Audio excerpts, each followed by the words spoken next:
Welcome back to Actionable Intelligence. I'm Eric Greitens, and as you know, here we bring you stories that the mainstream media often just refuse to cover. And now, days before the election, and the story of Hunter Biden, former Vice President Joe Biden, and the millions of dollars in income that came to Hunter Biden apparently as a result of Joe Biden's foreign policy work in the Obama administration continues to unfold.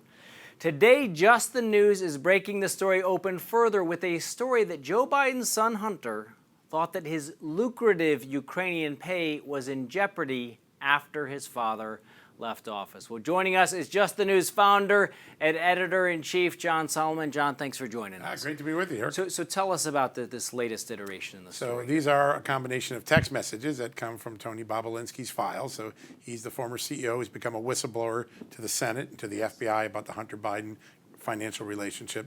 And he has text messages going back and forth between him and Hunter Biden in the spring of 2017. In addition, Just the News filed a Freedom of Information Act lawsuit at the State Department, and we get some more documents. What do they show? They show that when Joe Biden was in office as vice president, Hunter Biden could run the table. He gets his Burisma deal. He goes to Kazakhstan. He and his business partner help create a deal in Kazakhstan for Burisma. That he's getting lucrative reward for that. Big pay, $166,666 a month. That's a pretty good chunk of pay. And then his father, the big guy, as he refers to him in his text messages, it leaves office in early 2017, and the well of all that foreign money starts drying up, and he snaps at his partner. So Tony Bobolinsky's helping him try to set up a Chinese company, new venture, and he can't get Hunter Biden to answer. And he's like, Hunter, can you please work on this? And he gets mad at him. He sends an F-bomb back at him and says, you don't understand. I don't have time for you right now. I'm trying to save what little money I have left coming from Burisma. And it just shows that well drying up and how frustrated Hunter Biden was to see what life was like when Dad wasn't in the big house. Yeah, and for our viewers to keep in mind, I mean, Hunter Biden's admitted he had no expertise in Ukraine. Yeah.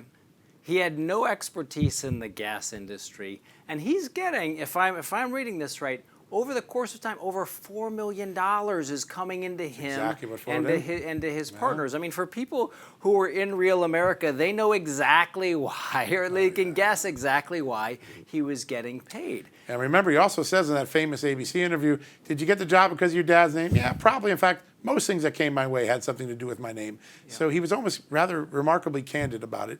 And this really shows it. It really shows Dad's in office, I can make a big buck. Dad's out of office, the well starts drying up. The well starts to dry up. And one of the things that I know that our viewers appreciate is at justthenews.com, you actually put in there all of the original documents. I saw in this story, you not only have the 87-page Senate report that looked at this, but you also have the text messages themselves. All the FOIA documents from the State Department showing the assistance the State Department gave Hunter Biden when he was in office. All of it's here. You don't have to take my word for it. You can go look at it yourself and make up your own mind. People can read it themselves. And so what's the Kazakh twist to this? Because that's a new angle that people hadn't seen before. We started to see this in documents about 2 months ago. The early FOIA results were coming back, and we see Kazakhstan. What's up with this? Why is Burisma in Kazakhstan? So what it turns out is that Burisma is a Ukrainian company. It's building one of the largest gas infrastructures in Ukraine. It wants to start to expand outside. And so they take Hunter Biden and his business partner, Devon Archer. They reach out to the Kazakh government.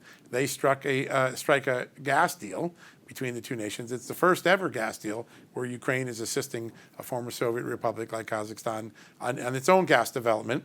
And Hunter Biden gets rewarded well for that's part of the consulting fees allegedly he gets in this deal. And it's about 4 or 5 months in. The Kazakhs want to celebrate this remarkable union. They're coming to the United States. They're at the United Nations meeting in New York, and they want to get a big wig from the Obama State Department. And Hunter and Devon Archer intervene, and they get the Undersecretary of Energy last minute to go to one of these meetings and dine with the victors of this great Burisma Kazakh deal. And who's sitting there at the meal? It's Devon Archer, Hunter Biden's top business partner. So an inside job from start to finish. Yeah, so Biden and his partner, they're taking money. You've got this Ukrainian-Kazakh gas deal. They're coming, and then what do? They reach out to the Obama administration, and they bring people in official government positions in to do this work while they're getting paid. Over and over this happened. 2011, Hunter Biden gets in some Chinese people he's doing business with into the White House.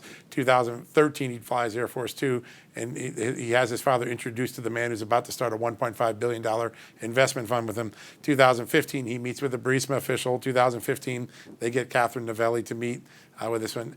Hunter Biden had the ultimate calling card. When he wanted someone to meet in the Obama administration, people delivered because of that last name. Yeah. And who is Tony Bobulinski? For all of our viewers, that's a name that's come up, kind of come out of nowhere, but it's come up big in the last couple of days. Explain his importance as we look at Vice President Biden and his time in office. He's the October surprise whistleblower. He comes up and emerges a few weeks ago. He was the CEO of a company called Sinohawk. It was created in 2017, and according to the documents we've seen, he was handpicked by Hunter Biden and Hunter Biden's advisors to run this company where Chinese investors are going to come in. They're going to give a $10 million loan. Half of it's forgivable, meaning the Biden family can take it, doesn't have to pay it back. And they start to seed a company, and then it falls apart. And Bobulinski was the CEO handpicked by the Biden family to run that company. And very quickly after he starts running it, there's tension between him and Hunter Biden, just like we see on this Cossack deal. And that's what these text messages are. And you and the team at Just the News, you were able to independently verify these text messages in the last 10 seconds. We did. We interviewed people, said, yep, those are original. I saw them. I was part of those conversations. They're an accurate representation of what happened. Well, John, we always appreciate your and the team's accurate, rigorous reporting. Thanks, there. Eric. Really And that's what we do, folks, here on Actionable Intelligence. We bring you the stories that often the mainstream media won't bring you, that they ignore, or that the big tech giants actually try to bury. Well, not here. Make sure that you go out to justthenews.com. You can read the story for yourself. We'll be back in just a minute.